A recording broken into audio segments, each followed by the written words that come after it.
John is standing in the cereal aisle, holding two boxes. One is $3.49. One is $4.99. He is 34 years old, he has a job, he is not stupid, and he has been standing here for 11 seconds trying to decide between two boxes of cereal like it's a life-or-death negotiation. It's not the $1.50. He knows it's not the $1.50. But he can't stop his brain from treating it like it is.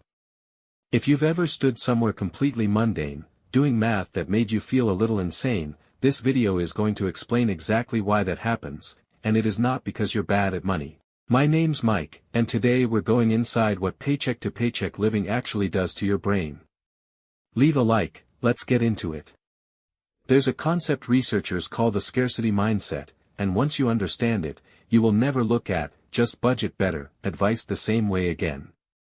Researchers at Princeton and Harvard studied what happens to decision-making under financial scarcity, and what they found was genuinely startling.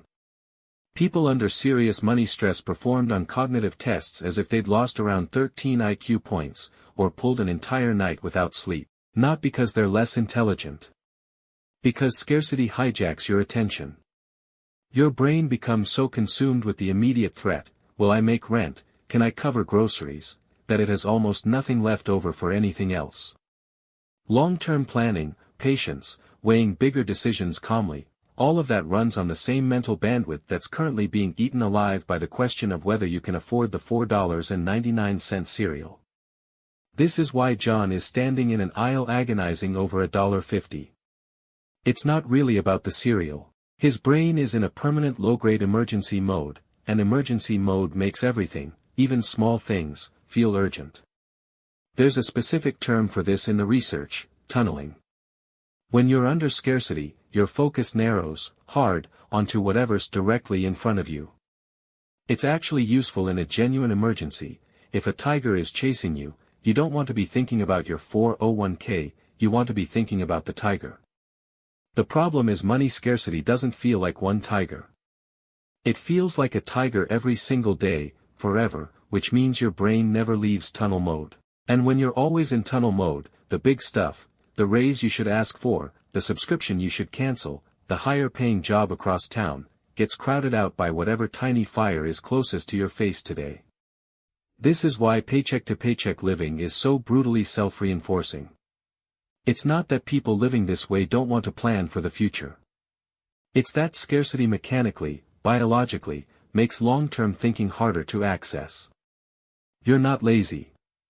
You're tunneling. There's a difference, and it matters. Here's the part that made me actually angry when I first read the research. The same studies found that when researchers gave financially stressed people a temporary cash cushion, even something modest, their cognitive performance on those same tests improved almost immediately. The IQ points weren't gone. They weren't broken. They were being borrowed by the emergency, all the time, and the second the emergency lifted even slightly, the brain came back online. That means the fog John feels standing in that cereal aisle isn't permanent. It's not who he is. It's a temporary state caused by a temporary condition, and temporary conditions can change. It's not just decision-making. Paycheck-to-paycheck living changes how people show up in their relationships too.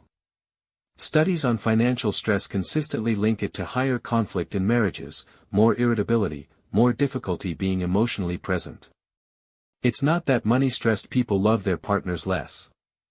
It's that a brain running a constant emergency simulation has less patience left over for anything, including the people it loves most. Clara notices when John is short with her over something small. She doesn't always know it's actually about the account balance he checked at midnight. And there's an identity cost too. Living paycheck to paycheck long enough starts to feel less like a temporary situation and more like a permanent label. People stop saying, I'm going through a rough patch, and start saying, I'm just bad with money, and that shift, from circumstance to identity, is one of the most dangerous things that can happen in someone's financial life. Because circumstances change. Identities feel fixed. And once you believe something is fixed, you stop trying to change it. So here's the reframe I need you to actually hear. If you've been standing in your own version of that cereal aisle, agonizing over small decisions, snapping at people you love over nothing, feeling like your brain just doesn't work as well as it used to, that is not a character flaw. That is a documented, measurable, biological response to financial scarcity. Your brain is doing exactly what brains under threat are built to do. It's not broken. It's occupied. And this matters enormously, because it changes the entire strategy. If the problem were laziness or stupidity, the fix would be, try harder. But if the problem is that your cognitive bandwidth is being consumed by constant threat monitoring, the fix isn't trying harder. The fix is reducing the threat. Even a small buffer, a few $100s set aside specifically so one bad week doesn't become a catastrophe, does something almost nobody expects. It doesn't just protect your money, it gives your brain permission to stop tunneling on survival and start being able to think about literally everything else in your life again. This is exactly the mechanism behind why I built the community I run, not as a hustle harder thing, but because once you understand that scarcity is a cognitive trap, not a discipline problem, the entire way you approach getting out of it changes. If you want the actual step-by-step playbook, it's linked below. John puts the $3.49 box back on the shelf and grabs the $4.99 one anyway. Small moment. Doesn't matter much on its own. But the fog he felt standing there, agonizing over $1.50, that fog has an actual exit ramp, and it's smaller and closer than most people think. In the next video, I'm walking through exactly how I helped someone build their very first $1,000 emergency fund starting completely broke, step by step, no fluff. That number is the thing that starts pulling your brain out of the tunnel. I'm not a financial advisor, this is for educational purposes only, and what you do with your own money is on you. I'll see you in the next one.